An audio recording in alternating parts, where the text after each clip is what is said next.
Sí. Bien, entonces, buenas noches. Ya estamos en tiempo de empezar. Muchas gracias por estar acompañándonos a esta hora. Lo mejor de EJA en la displasia. Vamos a empezar con el doctor Marcelo Yarstremer. Él es past president de nuestro grupo GLAM, jefe del servicio de hematología del Sanatorio del Sagrado Corazón y docente adscrito de la Universidad de Buenos Aires en Argentina. Nos va a conversar acerca de la inflamación en mielodisplasia. Marcelo, gracias. Muchas gracias, Jimena. Voy a compartir la pantalla.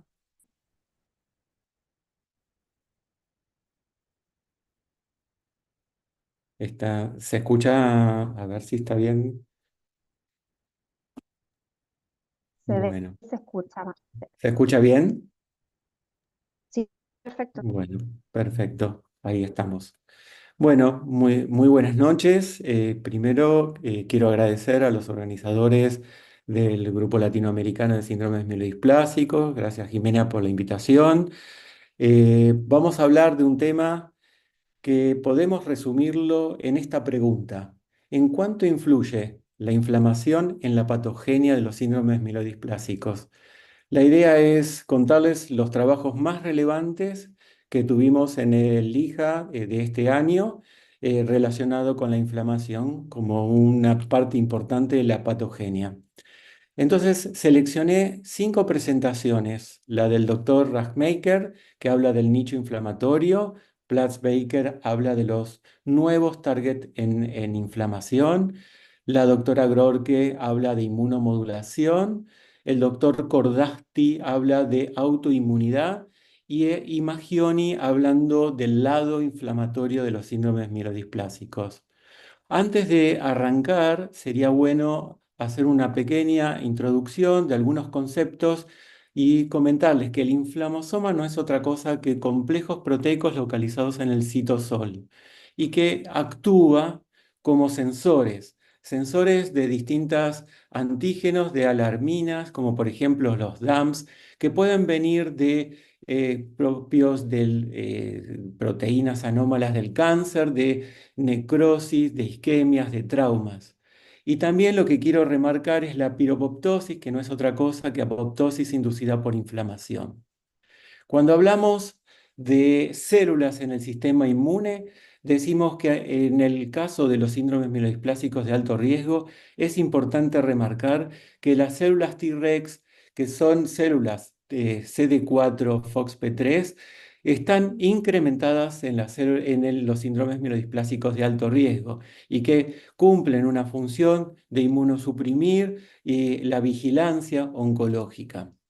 Ahora sí, les hago un pantallazo de los expositores durante el IJA y tenemos que el doctor Rachmaker habla del nicho y menciona que las células mesenquimales pueden ser las propias generadoras de toxicidad y generar la mielodisplasia o las distintas mutaciones que van a llevar a la leucemia mieloide aguda.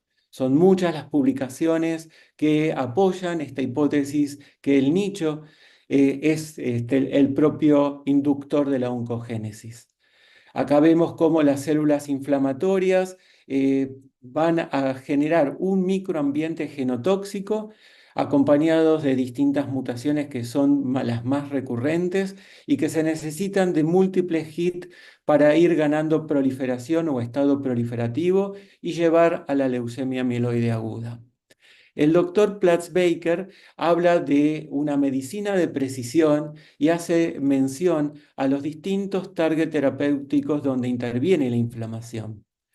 Habla que la inflamación crónica es un estado en el cual predispone a la aparición del cáncer, que la edad, a mayor edad, más probabilidad de tener cáncer. Las células que liberan proteínas anómalas, como mencionamos los DAMPs, las alarminas, pueden estar dentro de lesiones y él las recalca y habla de una sobreexpresión de receptores Toll-like que es bastante típico en los síndromes mielodisplásicos y que esto se ve en los estados inflamatorios. Por otro lado, habla que los síndromes inflamatorios, autoinmunes en los síndromes mielodisplásicos tienen como características fenotípicas la vasculitis en un 32% como lo más frecuente. Luego, algunas enfermedades del tejido conectivo menciona 25% y las artritis a continuación. También es importante decirles que hay mutaciones que son más recurrentes y que y acompañan fenómenos autoinmunes, como por ejemplo la IDH 1 y 2, el splicing factor 2 rico en serina, o el TET2 o el IDH, que se ven en muchos casos donde la mielodisplasia viene acompañada de fenómenos autoinmunes.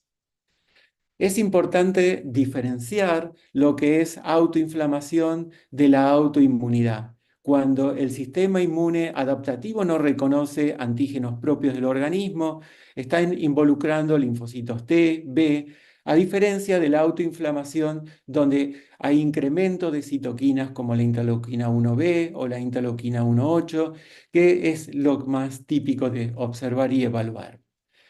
Esta diapositiva que se la vi varias veces al doctor Plasbaker mostrar, hace o enfatiza que las células Treg están aumentadas no solo en actividad, sino también en número en un síndrome mielodisplásico de alto riesgo o barra leucemia, o que las células supresoras derivadas mieloides también actúan y están muy activas, que la participación en un alto riesgo de interleuquinas como la interleuquina 10 o el Transforming Growth Factor beta son típicos en el alto riesgo. También menciona en esta diapo, el doctor hace hincapié que cuanto más mutaciones, más proteínas anómalas y el estado inflamatorio suele ser mayor.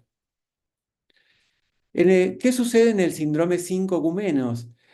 Hay como una sobreexpresión de lo que se denomina receptores del sistema innato, provocadas por pérdidas o disminución de la funcionalidad del MIR145, MIR146, y esto conduce a una coactivación anormal de las señalizaciones. Vemos como se van produciendo las distintas inestabilidades genéticas que llevan a distintas mutaciones hasta la proliferación a leucemia mieloide aguda. También es posible medir, evaluar o monitorear las caspasas o interleuquinas que son típicas, enzimas típicas en los sistemas inflamatorios. Y aquí vemos cómo una caspasa 1 está sobreexpresada en un síndrome mielodisplásico versus una sangre normal. Lo mismo pasa con el inflamosoma, o bien una interleuquina 1B o una interleuquina 1,8 va a estar más expresada en el bajo riesgo con respecto al alto riesgo y estos a su vez al normal.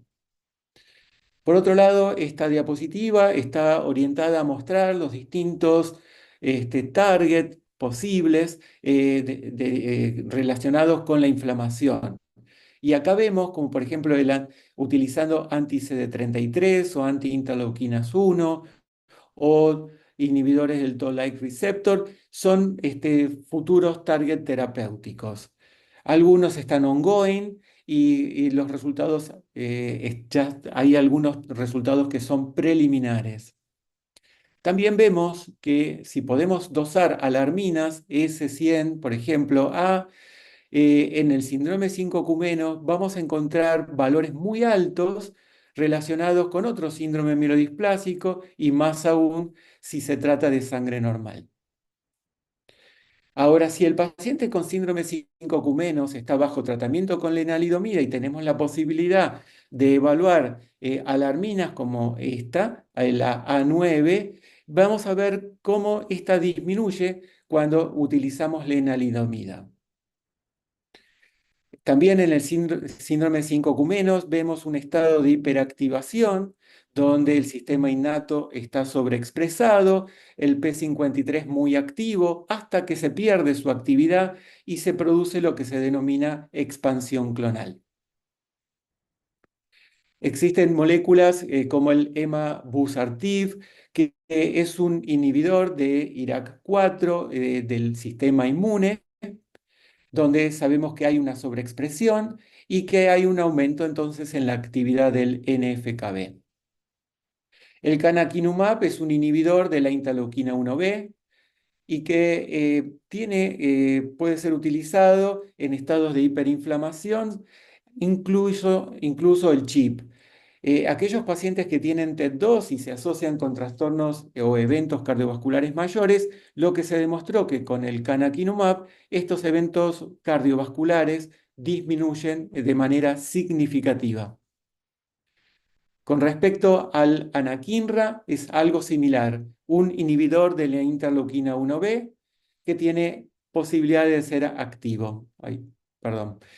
Existe también la posibilidad, ¿cómo están las T-Rex en un paciente de bajo riesgo o en una insuficiencia medular o en una aplasia? Van a estar muy bajas.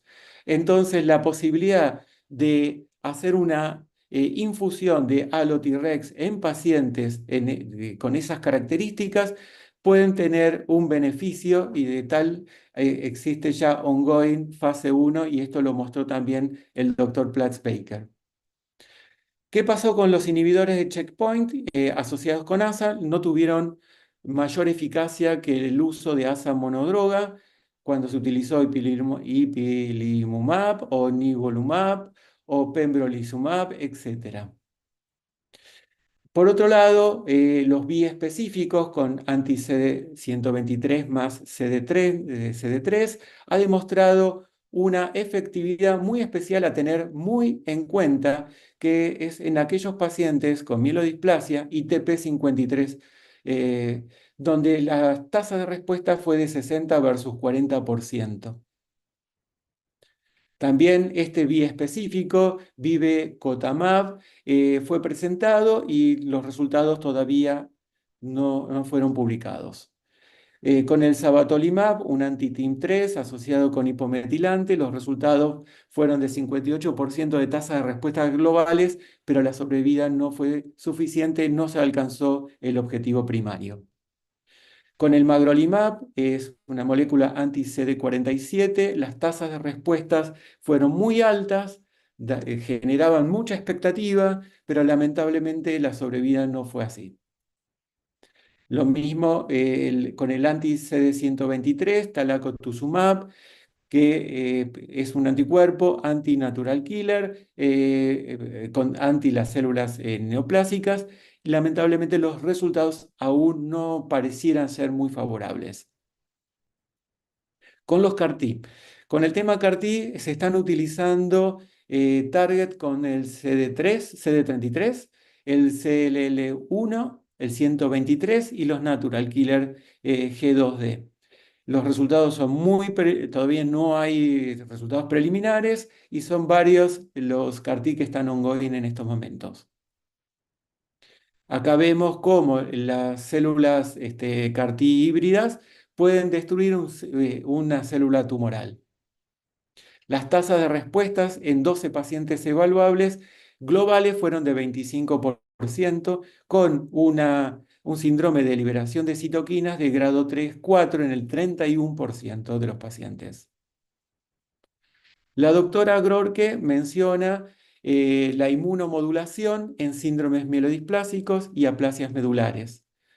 Ella trae este trabajo que es muy antiguo, pero para hacer un poco mención de cómo está el sistema inmune en las aplasias medulares y vemos que la antitimoglobulina tiene una tasa de respuesta de 84% y sostenida en 38 meses. Y tiene mejor acción, y esto ya lo tenemos, por lo menos lo sabemos, es el hipometilante, 27%, bajo riesgo, DR15, gente joven, PNH, y con el clon a grandes células linfocitarias, que suelen ser los mejores candidatos a responder al ATG. Por otro lado, sabemos que la timoglobulina induce un incremento de T-Rex. y al mismo tiempo reduce los linfocitos T. Acá vemos cómo utilizando timoglobulina, las respuestas, aquellos pacientes que responden, van a tener un T-rex elevado. También están los T-rex autólogos propios del paciente que permiten, después de cultivos, un freno al estado inflamatorio del paciente y de esta manera recuperar la citopenia. También están las estrategias que buscan bloquear el interferón gamma.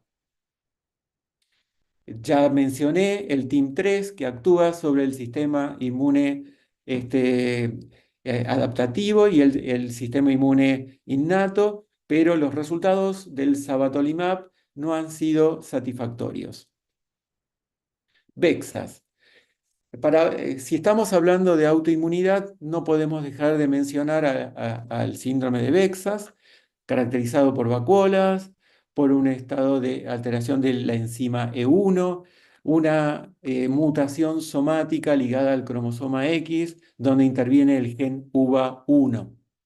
Se caracteriza por un estado de síndrome con fiebre, con un síndrome tipo SWIT, con fatiga, condritis, artritis, vasculitis, y esto está asociado con trombosis, con discrasias plasmáticas o bien con nuestros síndromes mielodisplásicos. Esta es la típica imagen del VEXAS, donde vemos las vacuolas en el sistema mieloide y eso nos permite al menos pensar en este síndrome. Dentro de las armas terapéuticas del VEXAS, lo que se utilizó, aparte del hipometilante y aparte de la posibilidad de un trasplante, el ruxolitinib, un anti-JAK. El doctor Cordasti habla del lado autoinmune, menciona que aquellos pacientes que tienen enfermedades autoinmunes tienen 2,1 veces más probabilidad de desarrollar mielodisplasia y cuando ya está conformada el síndrome mielodisplásico, la asociación con fenómenos autoinmunes, él menciona entre un 10 y un 20%. Por otro lado, habla que el sistema inmune entre una aplasia y una mielodisplasia se distingue muy bien cuando pensamos en los linfocitos T y los natural killer hiperactivos en la aplasia medular, el sistema inmune muy activado, la capacidad de responder al sistema inmune y la ausencia o la falta de actividad de las T-rex. Todo lo contrario, en los síndromes mielodisplásicos y sobre todo de alto riesgo, como mencioné antes, la oncovigilancia es la que falla, la presencia de cambios displásicos, de lesiones genéticas y de evolución a leucemia nos lleva, nos tironea hacia el lado de los síndromes mielodisplásicos. La doctora Maggioni habla de inflamación, los actores de reparto y principales son estos, el CD33, las células mencionadas anteriormente. Vemos como el inflamosoma en el citosol activa el NFK y por otro lado, las caspasas, la interleuquina 1B y la 1,8 lleva a lo que se denomina piropoptosis. Hace mención a que algunas mutaciones están vinculadas más a la proliferación de Toll-like receptor 4 como la SXL1, el TET2 habla de un incremento de la interleuquina 6, la DNA metiltransferasa de la interferón 1 y el SH2 de las alarminas. Con respecto a la edad, menciona que a mayor edad es posible encontrar mayor vulnerabilidad a las infecciones, más cambios epigenéticos y el paciente se hace más evidente la posibilidad de desarrollar fenómenos oncológicos o proliferativos. Lo mismo con las T-rex y el interferón gamma es mucho más importante en los síndromes de alto riesgo y leucemias mieloides agudas y una interacción bien características en los estados hiperinflamatorios. Lo mismo pasa con las enzimas, con las citoquinas. Hay algunas citoquinas bien típicas de los bajo riesgo, como el tumor necrosis factor, la interferón gamma, el 8, el 12, mientras que para el alto riesgo tenemos los antiinflamatorios como el interleuquina 10, o vemos el transforming growth factor beta, y algunas que pueden estar cruzadas en una y en otra. Estos son los target terapéuticos en estudio: el tomaralimab, anti-Toll-like receptor 2, el bortezomib apenas tuvo tasas de respuesta de 20%, es un anti-Toll-like receptor 4, y después tenemos los mencionados con el IRAK4, el tumor necrosis factor, el etanercept, infliximab, el canakinumab ya mencionado, y el anti-interleuquina 6, el ciltuximab, con respuestas que aún no han sido publicadas. Muy bien, entonces, para resumir, y en pocas palabras, tenemos que hemos revisado el nicho, blancos terapéuticos, cómo se sucede la inmunomodulación, qué pasa con la autoinmunidad y su relación con los síndromes mielodisplásicos, y las citoquinas y los protagonistas de receptores en la autoinflamación. Con esto finalizo y quedo abierto a cualquier pregunta, me imagino que cuando terminemos.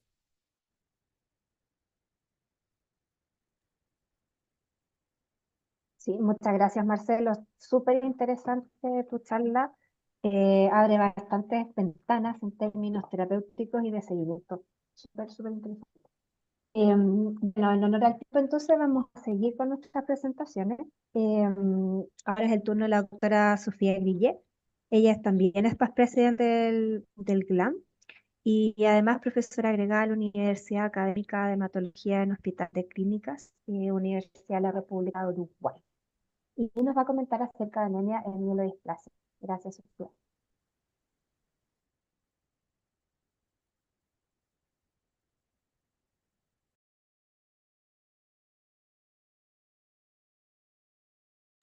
Ahí me oyen bien, estaba silenciada.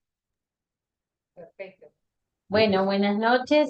Muchas gracias a los organizadores de esta jornada por invitarme a participar. Yo les voy a hablar de algunas de las cosas que se vieron en EJA sobre anemia en mielodisplasia.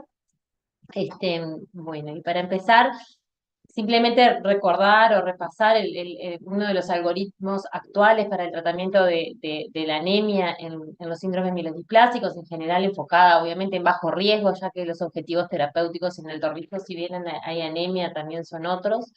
Este, Aún en los casos de citopenias asintomáticas, la conducta sigue siendo watch and wait. Y cuando ya tenemos una anemia sintomática o con hemoglobinas por debajo de 10, bueno, dentro de las opciones terapéuticas tenemos los agentes estimulantes de la eritropoiesis, como la eritropoietina, el uso actualmente del luspatercept en primera línea o en segunda línea, eso lo vamos a ver. Y luego en segunda línea tenemos las opciones de lenalidomida, agentes hipometilantes, el trasplante en situaciones muy puntuales, el uso de terapia inmunosupresora también en situaciones muy puntuales, y bueno, en los sincófumenos, por supuesto, el lenalidomida. Y bueno, las terapias aprobadas hasta el momento en este escenario son, bueno, la eritropoyetina, la lenalidomida, el luspatercept y los agentes hipometilantes. ¿Y qué se mostró de nuevo? Si bien mielodisplasia no es de las patologías que más hubo en EJA, pero bueno, algunas novedades o algunos ensayos clínicos que ya conocíamos se mostraron. En primera línea, bueno, no era ya una novedad porque había sido publicado los resultados hace un tiempo, pero se repasó los resultados del estudio de COMANS, que es un ensayo clínico fase 3 para pacientes en primera línea que nunca habían recibido eritropoyetina, que eran de bajo riesgo según IPCSR, sin exceso de blastos y con eritropoyetina sérica menor a 500, que se randomizó a recibir luspatercept versus eritropoyetina. Este estudio lo que mostró fue que la independencia transfusional, a ver, que la independencia transfusional, perdón, que la reducción del 50% del número de transfusiones, que era uno de los objetivos del ensayo, fue superior en el grupo de luspatercept que en el grupo con eritropoyetina, y esto era evidente en los pacientes que tenían una baja carga transfusional, como aquellos con menos de 4 unidades en 8 semanas, y también en los de alta carga transfusional. Estos resultados además mostraron que el tiempo, que es la duración de la respuesta, el tiempo medio hasta la transfusión de glóbulos rojos después del inicio del tratamiento fue de 155 días para la rama luspatercept versus 42 días para los tratados con eritropoyetina. Y la duración acumulativa de todos los episodios de respuesta fue de 154 semanas versus 91 semanas respectivamente para esas ramas. Y bueno, y un poco de la mano de los resultados de este ensayo ya se empezaron a mostrar en formato de póster algunas de las experiencias en vida real que creo que son muy importantes. Este es un póster presentado donde se evalúa la necesidad del escalado de dosis. En este trabajo se incluyeron 18 pacientes que recibieron luspatercept con una primera escalada a 1,33 miligramos kilo y que continuaron ese tratamiento por al menos 8 semanas, y un segundo grupo en el que la escalada se hacía a 1,75, que sería la dosis tope, y que también duraba 8 semanas. De 328 pacientes que tenían registrado la información completa, 85% de estos tuvieron una escalada de dosis, lo que muestra que en vida real es muy frecuente la necesidad de escalar dosis con esta droga, y 54% continuaron con la misma dosis durante 8 semanas. De los pacientes incluidos, 45% tenían un síndrome mielodisplásico con sideroblastos en anillo, o sea que el resto no, la mayoría no los tenían. Y como ven, dentro de los resultados, en el azul más oscuro están los pacientes en independencia transfusional o que no requieren transfusión. En esta primera gráfica es antes de iniciado el luspatercept, y lo que vemos que es antes de iniciado el escalado, perdón, de luspatercept, y lo que vemos que, perdón, antes de iniciar el tratamiento. Luego de la primera escalada, esto sube un 20% la independencia transfusional, y luego sube un 16% más a las 8 semanas de mantenerse con esa dosis escalada.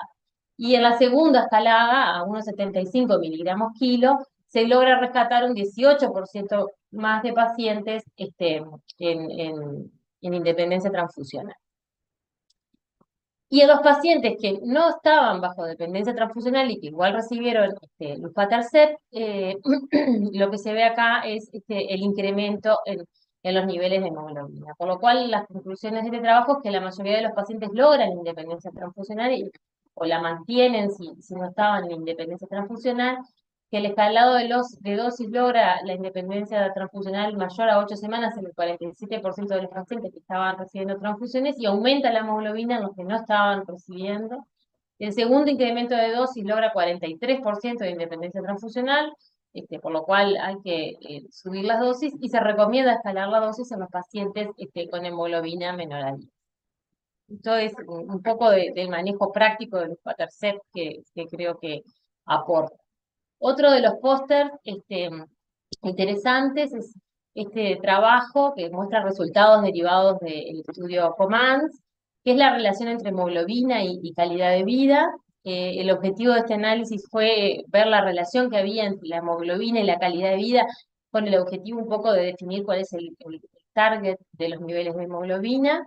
Y bueno, y como conclusión lo que muestra es que el aumento de los niveles de hemoglobina se asocia a una mejoría en la calidad de vida, y el cutoff que analizan es mayor a 10 gramos de cilitro. Eso tiene más probabilidades de tener una mejoría de los síntomas vinculados a fatiga en las escalas de calidad de vida y a disnea relacionados a anemia, utilizando el test de calidad de vida, el QLQ-C30 de ORT. Y los hallazgos de este análisis ayudan a tomar las decisiones, ¿no?, de cuál será el punto óptimo en los que tenemos que tener a nuestros pacientes para mejorar su sintomatología y la calidad de vida. Y otro estudio que también es interesante, porque los endpoints de los ensayos con luspatercept son sobre todo lo que es la línea eritroide, es este póster presentado por García Manero, donde el paciente que habían sido incluidos en el estudio COMANS, se evaluó la respuesta en las otras líneas.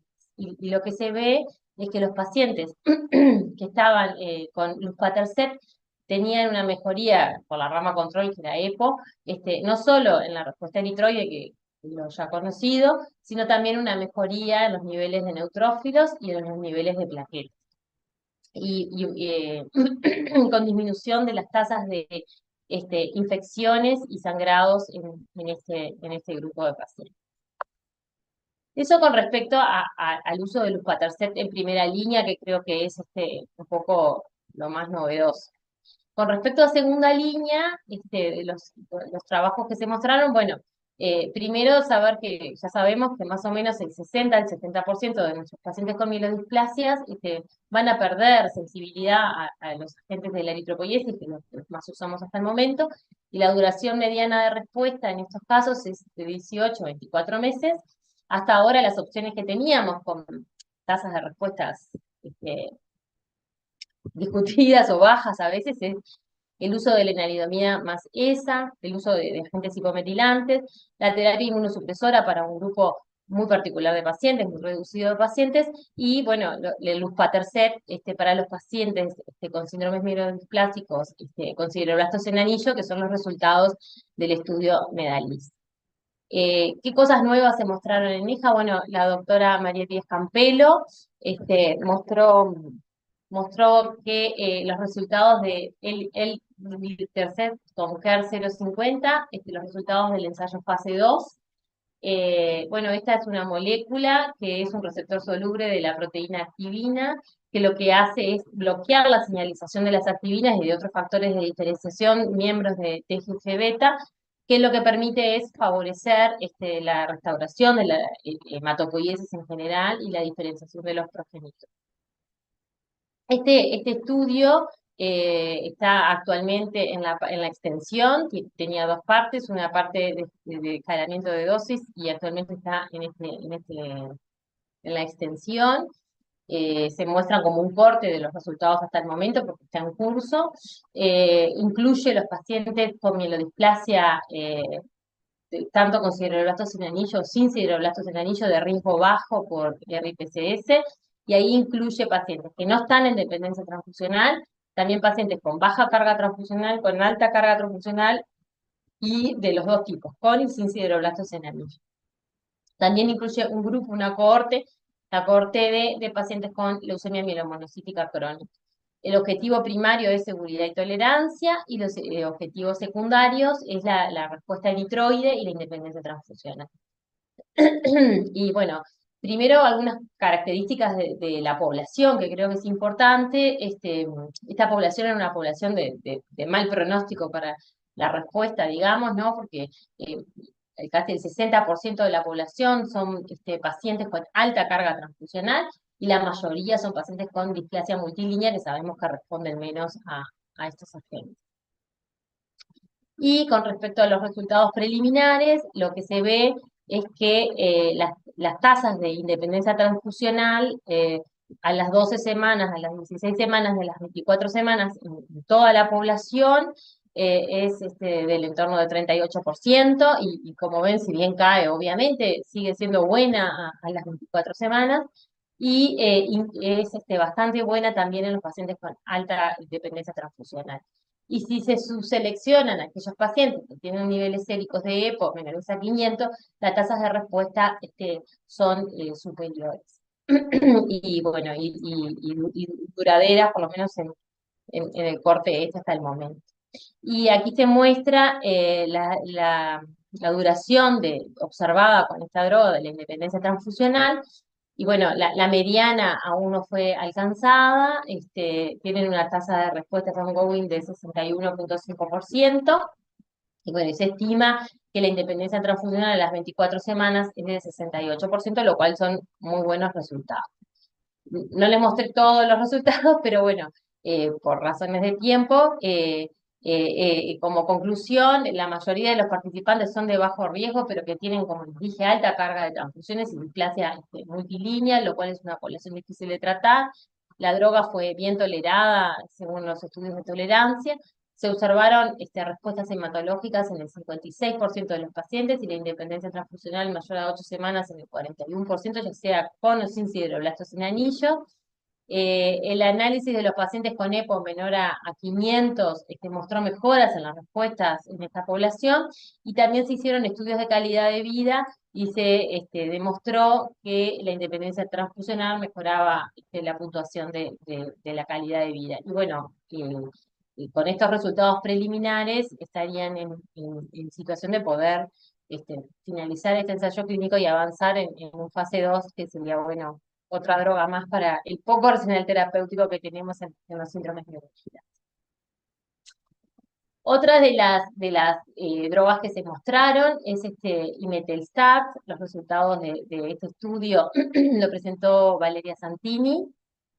Este trabajo, el fase 3 Emerge, es en pacientes de bajo riesgo eh, que tienen dependencia transfusional, y se randomizan los pacientes a recibir imetelstat versus placebo. Los endpoints son la independencia transfusional a las 8 semanas, el primario. El secundario es la independencia transfusional a las 24 semanas, la duración de la independencia transfusional, la respuesta eritroide y también la seguridad. Lo que se ve en este trabajo es las respuestas a lo largo del tiempo. Cuando vemos la independencia transfusional a las 8 semanas, 40% de los pacientes en la rama imetelstat logra la independencia transfusional, comparado con el placebo, 15%. La mediana de duración de los pacientes que responden es 52%. Cuando vemos en el tiempo, las 24 semanas, de 40 baja a 28%, con una mediana duración de 80 semanas, y 70% de los que respondieron a las 8 semanas están en esta rama.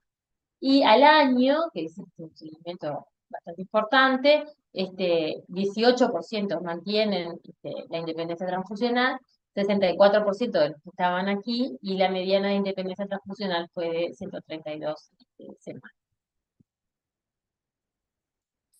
Y con respecto al pico de hemoglobina, vemos que a las 8 semanas, 24 semanas y al año, los niveles de hemoglobina con imetelstat son superiores al placebo. En cuanto a la duración de la independencia transfusional, en los pacientes que habían logrado la independencia transfusional a las 8 semanas, vemos que tienen una mediana de duración de 51 semanas, comparado con 13 con el placebo. Y los estudios de sobrevida global, que no es el objetivo terapéutico en la población de bajo riesgo, pero se observa que no hay un detrimento en la sobrevida global de los pacientes tratados con imetelstat, esta curva comparando imetelstat versus placebo, y tampoco hay diferencias en los que responden y en los que no responden. Y bueno, esta droga ya fue aprobada por la FDA en junio de este año para tratamiento de síndromes mielodisplasticos dependientes de transfusiones de bajo riesgo, según el PCS. Y bueno, las conclusiones de este estudio son que los resultados de este análisis confirman que la independencia transfusional lograda con imetelstat es duradera y se asocia con incrementos de hemoglobina. Los respondedores a largo plazo alcanzan niveles de hemoglobina que se acercan a la normalidad.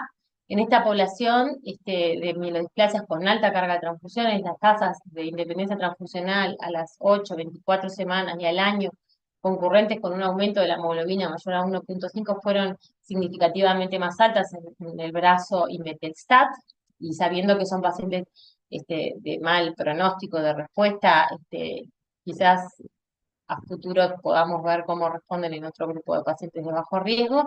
Y el análisis de sobrevida global, con un seguimiento de 32 meses, sugirió que no hubo ningún prejuicio en pacientes tratados con imetelstat.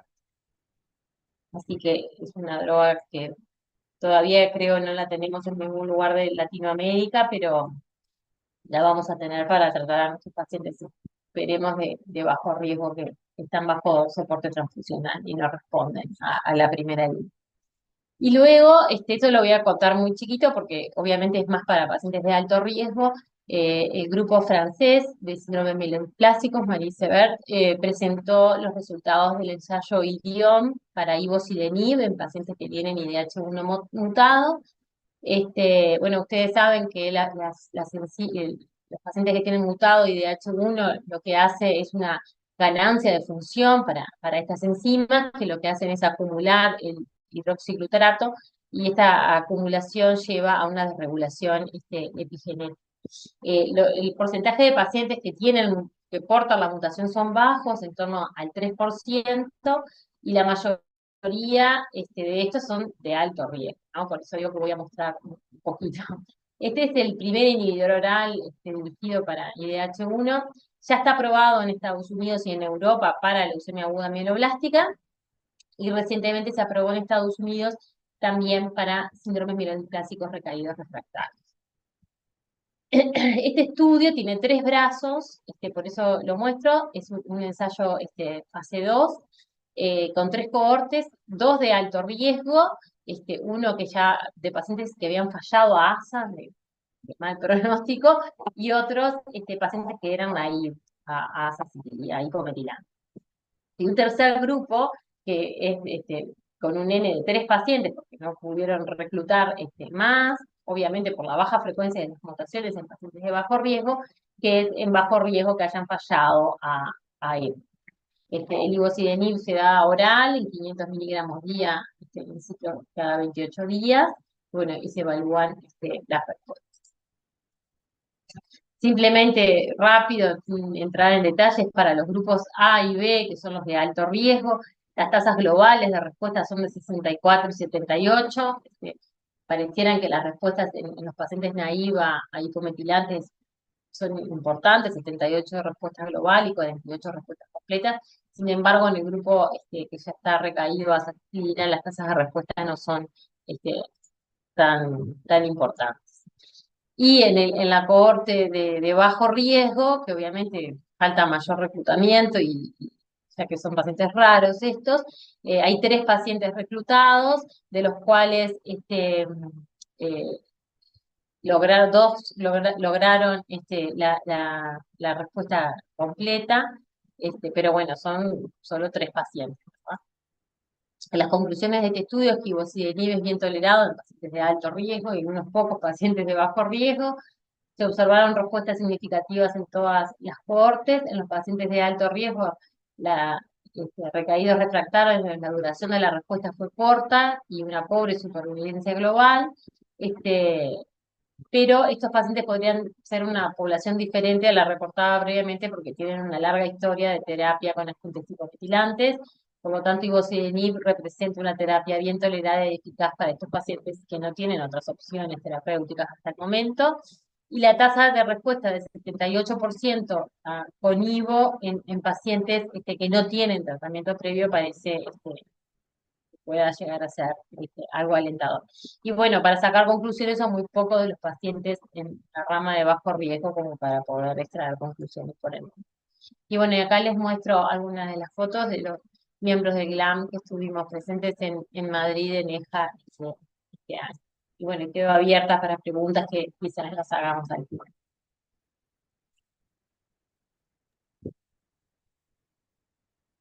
Muchas gracias por tu presentación, Sofía. Es súper interesante lo que se viene. Esperemos tener más alternativas para nuestros pacientes con displasia. Y efectivamente las preguntas dejémoslas al final y avancemos con la doctora Boada. Ella es profesora adjunta de la Unidad Académica de Hematología del Departamento de Medicina, miembro de Scientific Working de Leucemia Mieloide Aguda de EJA y la actual secretaria del GLAM. Ella nos va a hablar del rol del TP53 en mielodiplasia de alto riesgo. Hola, buenas noches. Bueno, en primer lugar, gracias a los miembros de GLAM por la invitación a participar de este evento y bueno, gracias a todos los que están conectados a esta hora tan tarde, pero bueno, vamos a tratar de hacerlo lo más breve posible. La idea era revisar un poco qué se había hablado del síndrome mielodiplásico TP53 mutado en este último EJA. Sabemos que es una entidad que ha ido ganando relevancia en el último tiempo, tal vez porque es una necesidad insatisfecha porque tenemos pocas opciones terapéuticas y a los pacientes no les va bien, pero en este congreso en particular hubo un educacional entero dedicado al síndrome mielodisplásico con mutación TP53 y a la leucemia aguda con TP53 mutado, entonces vamos a hablar un poco de eso y de algunos de los trabajos más importantes que se presentaron. De los puntos abordados en la sesión educacional vamos a hablar de la biología de la mutación TP53 y de la caracterización molecular de este subgrupo de pacientes que estuvieron a cargo del doctor Wecher y del doctor Peter Balk. En lo que hace a la biología de la mutación TP53, en realidad Matilde, sabemos, ¿sí? disculpa, es que no se Sí, están corriendo las diapositivas. ¿no? A ver, lo comparto de nuevo. ¿No se corrió ninguna? No quedó en blanco. ¿Ahora? Ahora sí, ahí sí. Gracias. Bien.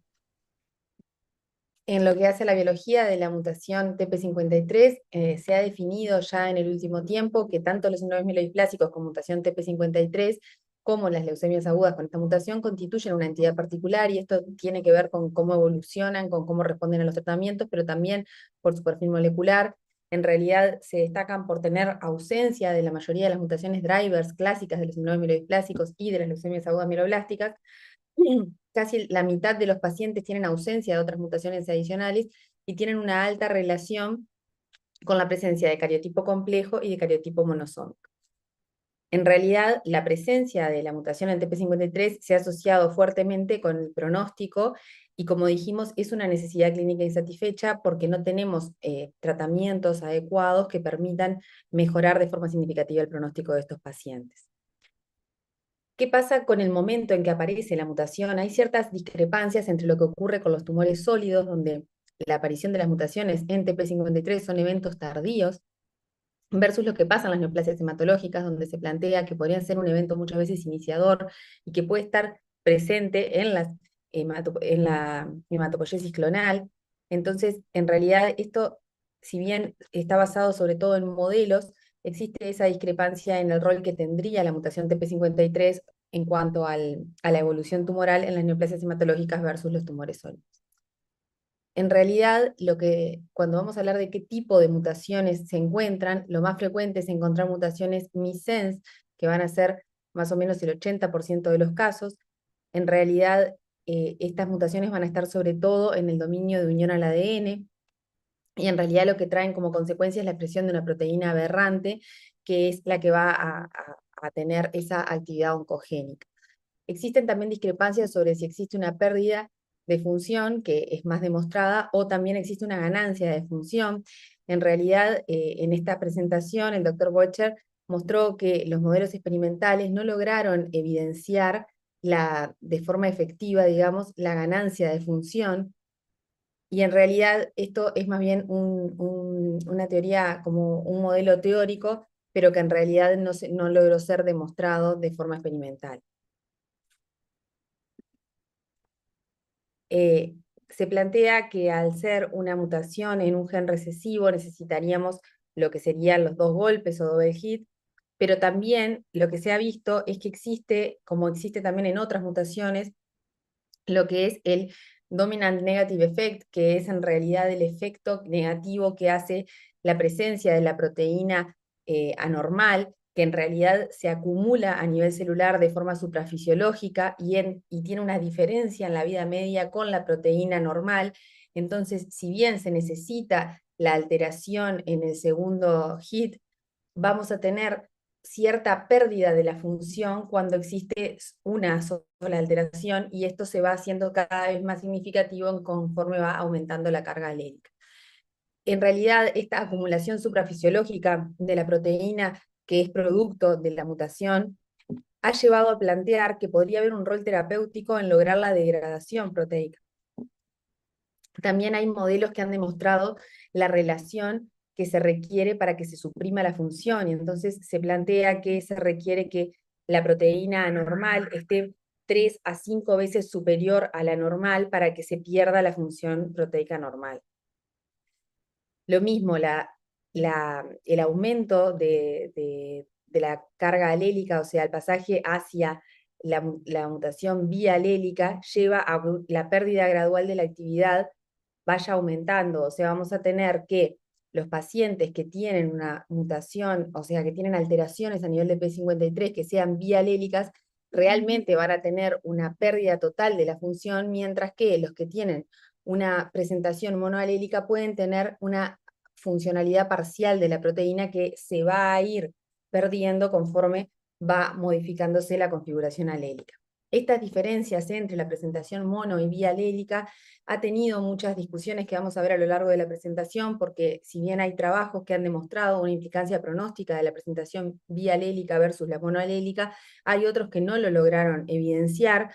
Acá vemos los trabajos de Bernard, que fueron los primeros trabajos que mostraron una significativa diferencia entre los pacientes que se presentan con alteraciones TP53 bialélicas versus los que se presentan con alteraciones monoalélicas en la curva superior, pero luego hay trabajos como los trabajos de Grove y de Balk, que es el siguiente presentador, en los que no se logró demostrar esa diferencia. Sin embargo, igual las clasificaciones del 2022, tanto la WHO como la ICC, consideran la presencia de la alteración bialélica o monoalélica, y en realidad consideran la necesidad, sobre todo en los casos de síndrome mielodisplásico, de que la mutación sea bialélica, si bien, por ejemplo, la ICC para los pacientes que tienen más de 20% de blastos, igual consideran la mutación monoalélica suficiente.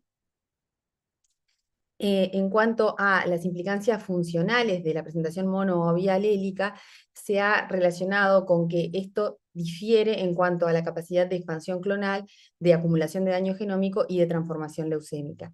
Entonces, si bien la alteración monoalélica es suficiente para que haya expansión clonal, no sería suficiente para que se acumule suficiente daño genómico que lleve a la transformación leucémica, y ahí sí sería necesaria la inactivación bialélica. Y en modelos animales se ha logrado ver que la alteración monoalélica, los animales que presentan la alteración monoalélica pueden llegar a desarrollar el mismo fenotipo en un tiempo superior con mayor latencia, y lo que se plantea ahí, y se ha logrado evidenciar en algunos modelos animales, es que esto se debe a que esos pacientes luego adquieren una pérdida de heterocigosidad y por eso llegan al mismo fenotipo, pero con una latencia mucho superior a aquellos animales que tienen la alteración bialélica. En realidad, el P53 es el gen más ampliamente mutado en las neoplasias humanas. Como dijimos, las mutaciones más frecuentes van a ser las mutaciones missense en el dominio de unión al ADN, y vamos a tener diferencias en lo que es la presentación monoalélica o bialélica. Pero vamos a ver un gran espectro. Vamos a tener desde la presentación monoalélica clásica, la bialélica clásica, pero también vamos a poder tener lo que es la pérdida de heterocigosidad, donde se pierde la funcionalidad del otro alelo. En realidad, una cosa que es muy importante y que llevó a un trabajo que vamos a presentar un poco después, es que en los pacientes que tienen mutación P53 no se logró evidenciar diferencias pronósticas, o sea, diferencias en la evolución entre los pacientes que tenían más de 20% de blastos, o sea, las leucemias agudas mieloblásticas TP53 mutadas, y los pacientes que tenían un síndrome mielodisplásico TP53 mutado con un recuento de blastos entre 10 y 19%.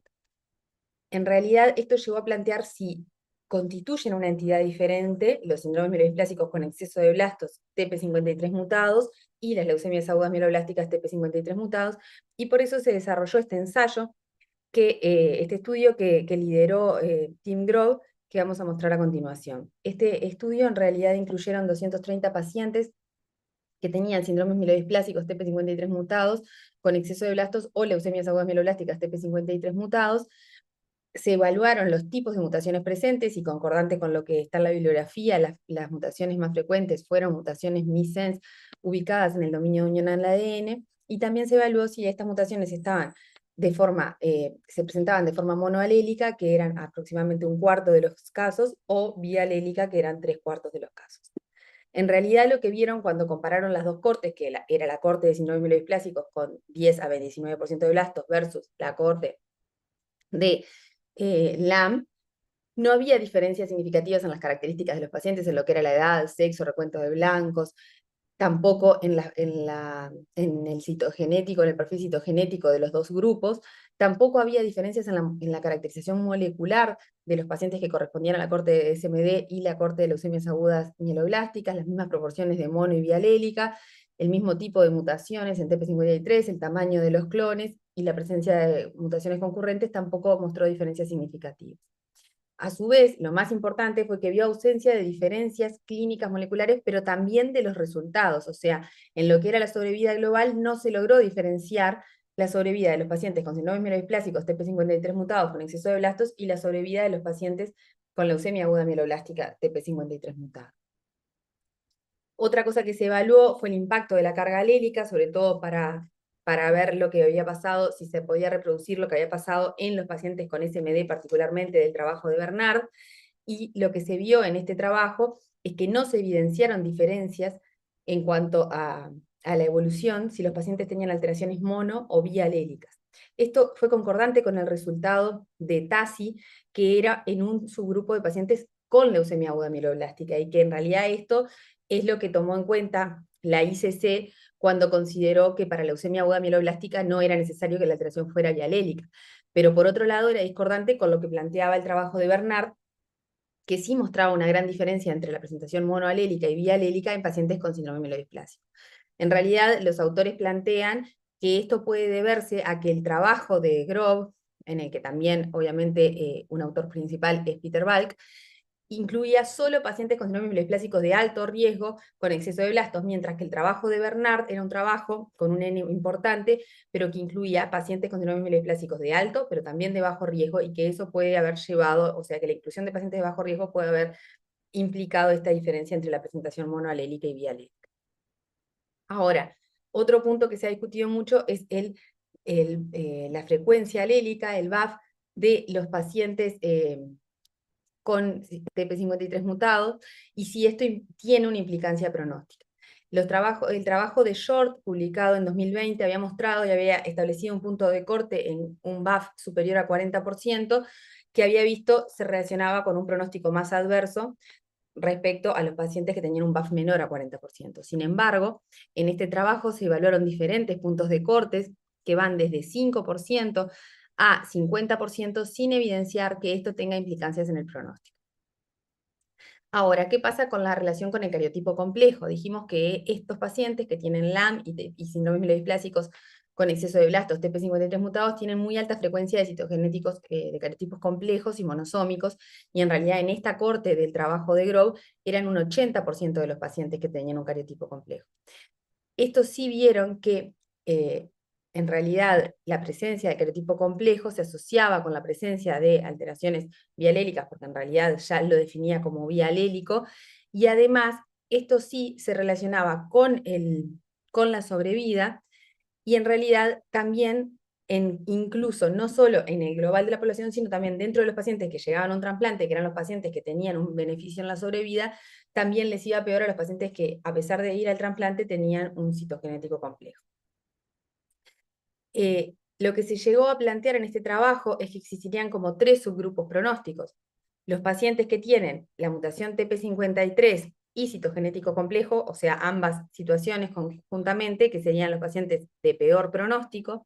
Los pacientes que tienen o la mutación P53 o citogenético complejo, que serían un grupo intermedio, y los pacientes que tienen P53 wild type y no citogenético complejo, que serían otro grupo de un pronóstico más favorable dentro de los pacientes con síndrome mielodiplásicos de alto riesgo y leucemia aguda mieloblástica. Esto es concordante con lo que planteaba el trabajo de Papa Emmanuel en el 2016.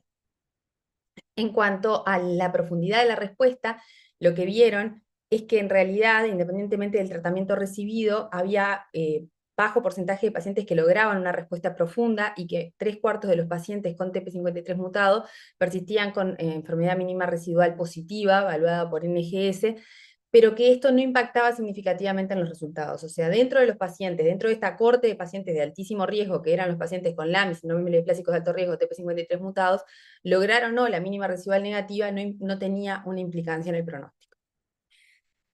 Bueno, finalmente los autores concluyen que estas entidades serían una entidad única, los pacientes que tengan la mutación P53, tanto mono como bialélica, en síndromes mielodiplásicos con exceso de blastos entre 10 y 19%, y leucemia aguda mieloblástica serían una entidad común, con alta con alta correlación con citogenético complejo, con baja tasa de respuestas profundas, con enfermedad residual medible negativa, con un pronóstico muy adverso, porque la sobrevida de 2 años es menor a un 20%, en realidad es de un 12%, y sin diferencias importantes, ni clínicas, ni moleculares, ni tampoco en los resultados terapéuticos.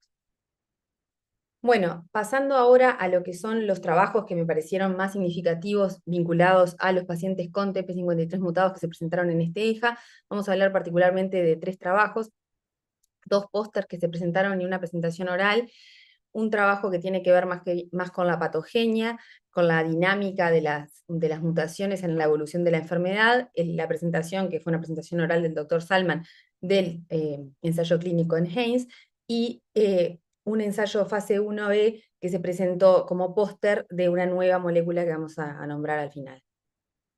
Este trabajo, que es un trabajo chino, que evaluó los cambios dinámicos del perfil mutacional de los pacientes con síndromes mielodiplásicos a lo largo de su evolución, en realidad incluyó 168 muestras de 84 pacientes en diferentes momentos de enfermedad estable o progresión leucémica. Ellos vieron que, obviamente, que la media de mutaciones aumentaba en el momento de la mutación de la transformación leucémica, y que en realidad había una prevalencia de 27,3% de mutaciones en TP53 dentro de la corte en progresión, y que en realidad cuando se miraban los pacientes de la corte en progresión se veía que esas mutaciones de P53 correspondían sobre todo a nuevas mutaciones o a un aumento clonal de la mutación previa. Mientras que las mutaciones que estaban en P53, que estaban dentro de la corte de pacientes que se mantenían con enfermedad estable, el 100% de esas mutaciones que se han encontrado ahí correspondían a clones que redujeron su tamaño o se mantuvieron sin cambios durante la evolución. En realidad ellos concluyen que la adquisición de nuevas mutaciones en TP53, así como el incremento clonal de mutaciones ya conocidas, participa en la progresión leucémica de los pacientes con síndrome mielodiplásicos. Este trabajo, el trabajo en Haynes, fue un trabajo que fue muy importante que se presentara de forma oral, si bien sus resultados, como adelantó Marcelo, son negativos. En realidad este trabajo surge de la necesidad clínica de que los pacientes con síndromes mielodiplásicos con alto riesgo tienen muy bajas tasas de remisión completa con ASA, con tasas de remisión completas que van de menos de 20%, y con sobrevidas globales menores a 2 años.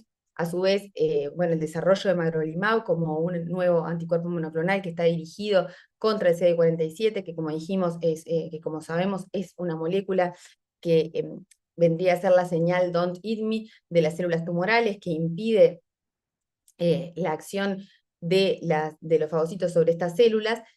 Había mostrado ya en un trabajo fase 1B que la combinación de magrolimab con azacitidina en pacientes con síndromes mielodiplásicos de alto riesgo mostraba tasas de remisión completa mayores a 30%, con una sobrevida media buena, no alcanzada, y con un buen porcentaje de pacientes que se lograban como llevar, o sea, hacer un puente al trasplante alogénico. Esto estuvo en la base de que se llevara a desarrollar este estudio fase 3, que en realidad randomizó pacientes a recibir magrolimab con azacitidina versus azacitidina placebo, y que tenía como endpoint primarios la tasa de remisión completa y la sobrevida global, y como endpoint secundario, las respuestas globales, la duración de la respuesta, así como la profundidad de la misma, y también un subanálisis particular de la respuesta completa en pacientes TP53 mutados, que eran pacientes que en los estudios fase 1 habían mostrado tener buena tasa de respuesta a este fármaco. En realidad se incluyeron 539 pacientes que se randomizaron 1 a 1 a las 2 ramas de tratamiento. Si bien los grupos estaban basalmente balanceados, había discrepancias mayores a un 5% en algunas características que fueron importantes, que era la presencia de pacientes con TP53 mutado, que era superior en el grupo de magrolimab-ASA, vimos que era 47% versus 36% en el placebo-ASA. También había mayor proporción de pacientes candidatos a trasplante dentro del grupo que recibía placebo-ASA, y había mayor dependencia transfusional en el grupo que recibió magrolimab-ASA. En cuanto a los resultados de este trabajo, se vio que hubo ausencia de diferencias significativas en las tasas de remisión completa y remisión global. Vemos que además las tasas de remisión fueron más bajas, ven que estaban en el orden del 20%, la respuesta completa, mucho más bajo que lo que habíamos visto en el fase 1B, que estaba por encima del 30%. Y tampoco hubo diferencias en la sobrevida global entre las dos ramas, y en realidad esto incluso fue bastante desalentador porque si bien no hubo diferencias estadísticamente significativas, la sobrevida media fue de 18,6 meses para el grupo placebo-ASA y 15,9 meses para el grupo magrolimab-ASA. A su vez, el grupo de pacientes que recibieron el tratamiento experimental, o sea, magrolimab-ASA, hubo una menor proporción de pacientes que lograron llevar un trasplante alogénico. Es verdad que ese grupo tenía menos pacientes candidatos a trasplante, pero fue también un resultado significativo. Y por último, lo peor del estudio en sí fue que también el perfil de seguridad fue inferior, que hubo mayor tasa de eventos adversos grado 3 en la rama con magrolimab, y también mayor tasa de discontinuación por efectos adversos. Vemos que sobre todo priman las citopenias como efecto adverso grado 3 o mayor, y esto llevó a que, en realidad, sumado a que no se alcanzaron los endpoints primarios y que el perfil de seguridad fue significativamente inferior en la rama experimental, en el segundo análisis interim de este trabajo se suspendió el estudio y bueno, se llevó a la discontinuación del mismo. Se plantea como potenciales razones de los problemas que hubo, el desbalance entre los pacientes TP53 mutados, o sea, que hubiera más pacientes TP53 mutados en la rama experimental, que son pacientes que sabemos que les va peor, y también el desbalance en los pacientes candidatos a trasplante, que como dijimos estaban más en el grupo de placebo-ASA. Por último, esta es un póster que presentó el doctor Seidan, que me pareció súper interesante porque es una nueva molécula que se llama SL172154, que en realidad es una proteína bifuncional que se une también al CD47 en las células tumorales, pero también se une al CD40 presente en las células presentadoras de antígenos. Entonces, en realidad, busca bloquear la señal Don't Eat Me, pero también coestimular la presentación antigénica y la acción de los fagocitos sobre la célula tumoral. Este es un trabajo fase 1B que tenía como objetivo evaluar la seguridad y la eficacia de la combinación de este nuevo fármaco con azacitidina. Incluía pacientes con síndromes mielodisplásicos de alto riesgo y con LAM TP53 mutados que no fueran tratados, o sea, eran pacientes naive. Incluyeron 39 pacientes. De estos, en realidad, 83% eran síndromes mielodisplásicos de alto riesgo con mutación TP53, y vemos que en la población global vieron una muy buena tasa de respuestas completas, que fue incluso superior en los pacientes con síndromes mielodisplásicos TP53 mutados. Realmente una tasa de respuestas completas cercanas al 40% es muy prometedor en este subgrupo de pronóstico tan adverso, y con tasas de respuesta global superiores al 60%. Esto habla de un fármaco que es prometedor, pero como ya hemos visto lo que pasa en los síndromes mielodisplásicos de alto riesgo, que hemos tenido muchos fármacos donde los ensayos fase 1 han mostrado resultados muy prometedores y que luego en el fase 3 no lo logran reproducir, tendremos que ver qué pasa. Otra cosa importante de este trabajo en particular es que lograron que 10% de los pacientes fueran llevados a un trasplante, entonces fue un tratamiento que fue eficaz en lograr llevar rápidamente a los pacientes a trasplante alogénico, que como sabemos es el único tratamiento potencialmente curativo. Bueno, como mensajes finales, en realidad va a haber un 10 a un 15% de los síndromes mielodisplásicos de alto riesgo y de las LEAM que van a tener mutaciones en TP53, que van a ser sobre todo mutaciones missense, que se ubican en el dominio de unión al ADN. Estos pacientes tienen como característica que van a tener baja frecuencia de mutaciones concurrentes y alta frecuencia de cariotipo complejo monosómico, que se van a presentar de forma monoalélica y bialélica, y no tenemos zanjada esta discusión de si esto tiene una implicancia pronóstica o no. Como dijimos, en las LAM parece claro que no lo tiene. En los síndromes mielodisplásicos, los trabajos grandes como el de Bernard hablaban de que había una diferencia con un pronóstico que era mucho más adverso en los que tenían la presentación bialélica versus lo monoalélico, pero estos trabajos más recientes mostraron que si solo incluimos los síndromes mielodisplásicos de alto riesgo, ya solo presentar la mutación monoalélica se asocia a un pronóstico adverso similar a la mutación de forma bialélica. Es bastante consensuado que estas entidades, el síndrome mielodisplásico de alto riesgo TP53 mutado y la leucemia aguda mieloblástica TP53 mutado, serían una entidad independiente que se comportan similar sin tener una disposición por el recuento de blastos, que comparten ese pronóstico adverso con una sobrevida a 2 años muy, muy disminuida, menor a 20%, y que que en realidad representan una necesidad clínica insatisfecha por la que debemos seguir evaluando nuevas drogas y nuevas estrategias. Bueno, muchas gracias. Esta es la foto de todos los que nos encontramos en EJA y esperemos seguir encontrándonos. Muchas gracias. Muchas gracias, Matilde, por tu excelente presentación. Em, Ahora sí, ¿vas a mostrar algo de lo que hubo de displasia o de GLAM en Latinoamérica o vamos a las preguntas? Eso quería comentar. No sé, me parece que capaz vamos a las preguntas. Sí, hay una pregunta que es de Evelyn, específicamente para Marcelo. Marcelo, ¿estás por ahí? Sí. Que Sí, habla de la conducta, consulta acerca de la conducta a tomar en pacientes con mielodisplasia y FANG y anti-DNA positivo, que profundizan citopenias, sobre todo plaquetas que tienen requerimiento transfusional, sin hiperplasia megacariocítica medular y sin un diagnóstico certero por reumatología de lupus u otra enfermedad reumatoidea. Eh, ¿Cuál sería en el fondo la conducta a tomar o el pensamiento que tendrías en relación a un paciente de esas características? sí, acá el tema es que por lo que presenta es la plaquetopenia Ujú. asociada a fenómenos autoinmunes y una plaquetopenia progresiva. No queda claro si es en el contexto de un bajo o un alto riesgo. Y creo, o por lo menos entiendo que esto debe ser un bajo riesgo. Y nosotros habitualmente, ante una paciente así, utilizamos los corticoides para mejorar la Mm, plaquetopenia, y está off-label siempre y cuando tenga menos de 5% de blastos la posibilidad de utilizar el trombopac o algún agente mm, estimulante de megacariocítico, el romiplastin. mm, Pero por supuesto no dejaría de tratar la mielodisplasia si el paciente fuese o estuviese en un contexto de alto riesgo. Entonces, la indicación sería un hipometilante. Pero aparentemente entiendo, no sé si quieren después volver o conectarse o mandarme algún mensaje más, pero entiendo que esto es un bajo riesgo. mm. A mí quizás me queda la duda porque he tenido algunos pacientes con displasia que han presentado como síndromes paraneoplásicos autoinmunes.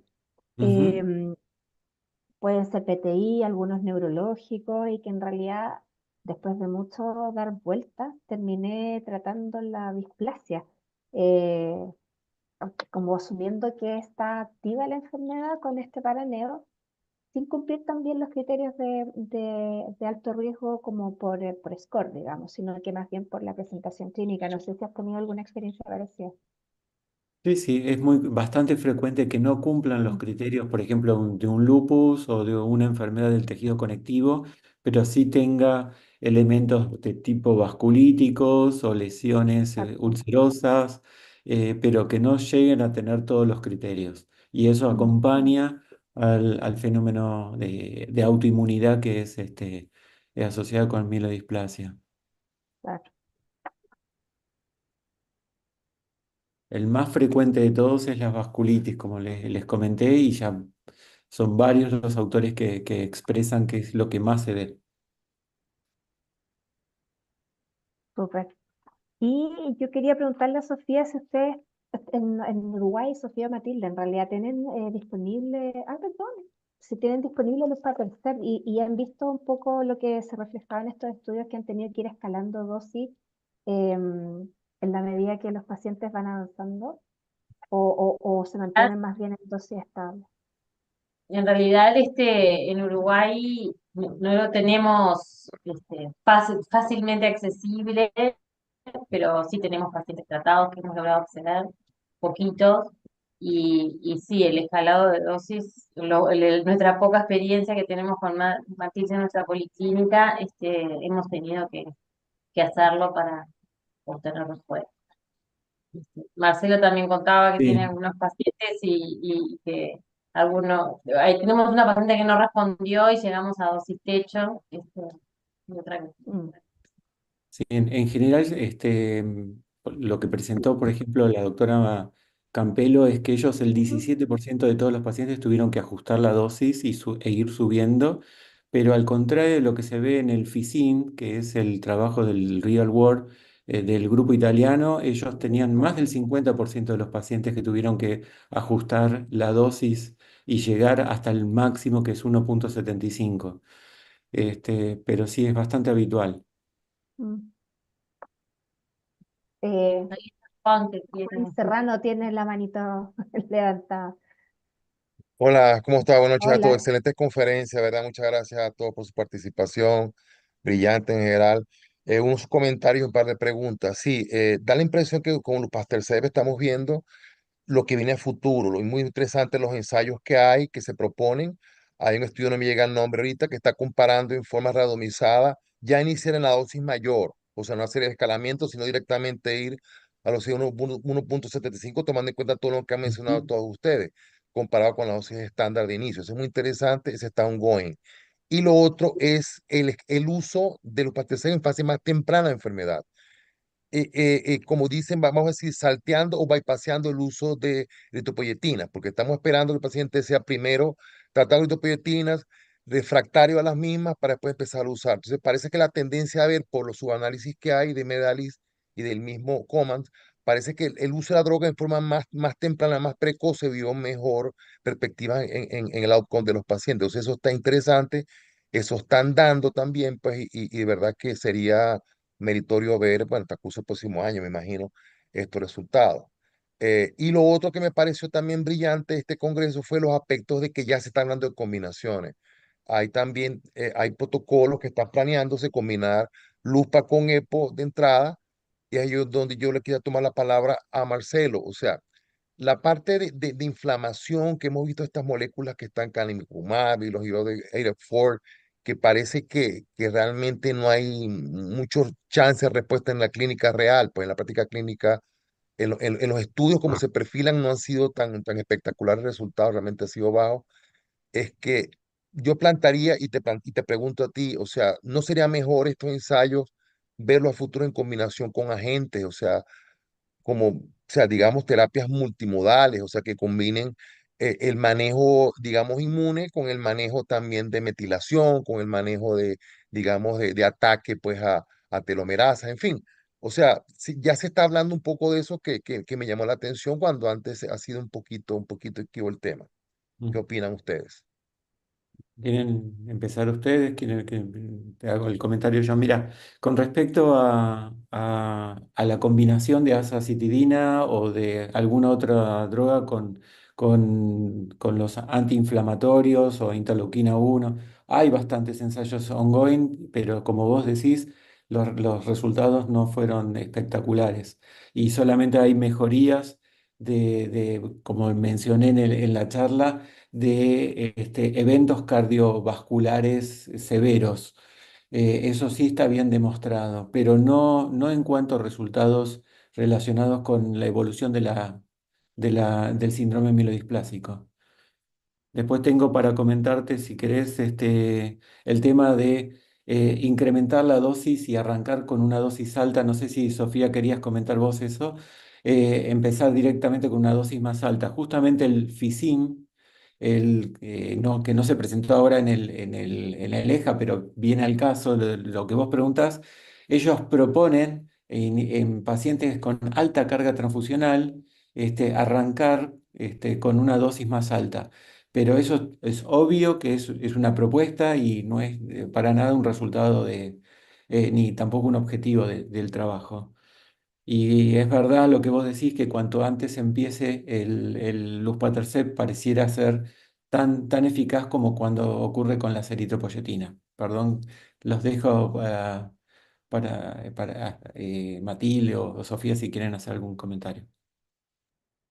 Gracias, No, yo Marcelo. quería comentar nomás, capaz de lo que había hablado Juan también, sobre las dosis altas y el tema de los efectos adversos, que en realidad, o sea, los efectos adversos del luspatercept se ven más con las dosis altas, y que en realidad esto muchas veces nosotros nos pasó con una paciente, la vimos en conjunto con la doctora Santini, que no tiene que llevar a volver a desescalar en la escalera de las dosis, porque en realidad se ve que en los siguientes ciclos la tolerancia mejora, sobre todo la fatiga, que es uno de los efectos adversos más frecuentes, y que es una fatiga que no tiene que ver con la necesidad transfusional, que a veces se ve en el paciente cuando está entrando en respuesta respecto a su anemia, pero es una fatiga bastante significativa, y que se ha visto que reducir la dosis en ese momento se asocia a una pérdida de respuesta. A nosotros nos pasó, de hecho, tal cual, que veníamos en una dosis, estábamos en la dosis tope, la paciente tenía una sintomatología que no toleraba la fatiga, bajamos el escalón y perdió la respuesta y no la logró más.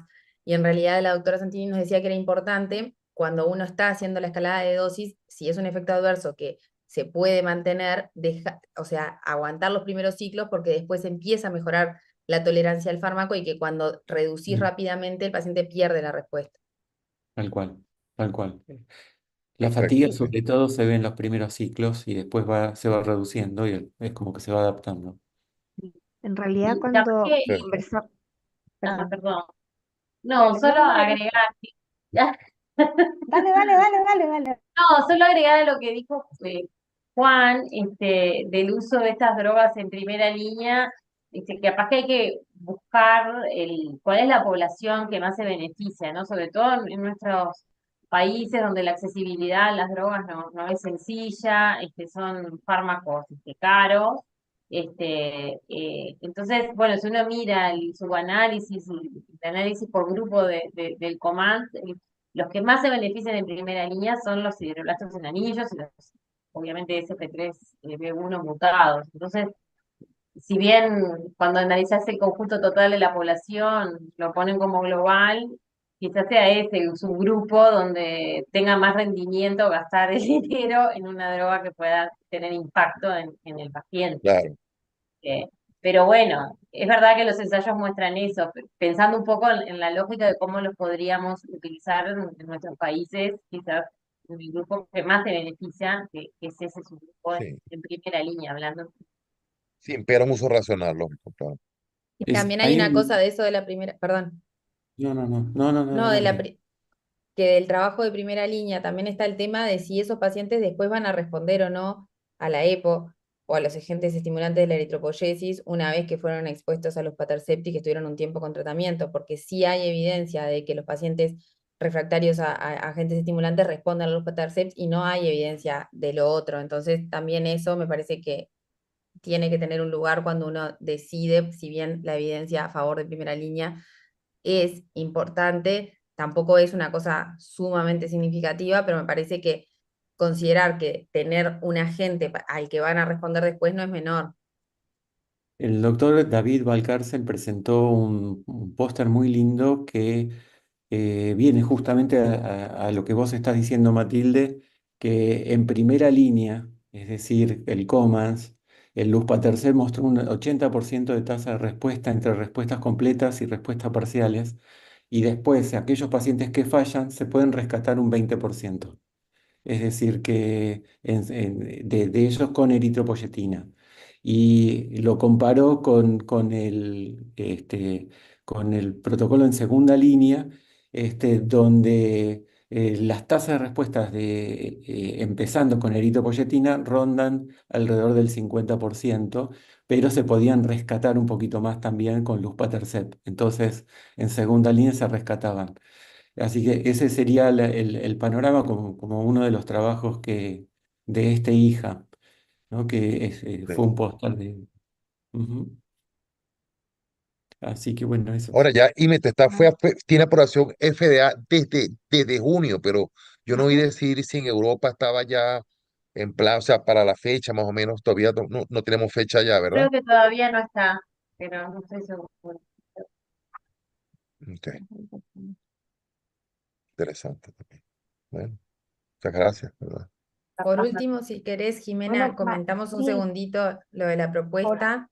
voy a En comentar, dale. realidad, otra cosa que surgió de la interacción en EJA es una propuesta de un trabajo. Hay un trabajo que se está por iniciar, que es un trabajo del grupo del Scientific Working Group de leucemia aguda mieloblástica. En realidad es un trabajo liderado por el doctor Jordi Esteve del Clínic de Barcelona, que busca, o sea, tomando en cuenta los cambios en la clasificación de la ICC y la inclusión de la entidad SMD-LAM con el recuento de blastos entre 10 y 19%, evaluar de forma retrospectiva en un número grande de pacientes la evolución de estos pacientes y ha invitado a diferentes grupos referentes en síndrome mielodisplásicos a participar de este trabajo y nosotros como grupo latinoamericano estamos invitados a participar a través de nuestro registro REGLAM y bueno, nos pareció una buena propuesta que se presentó en la comisión directiva y que fue aprobada y la idea es que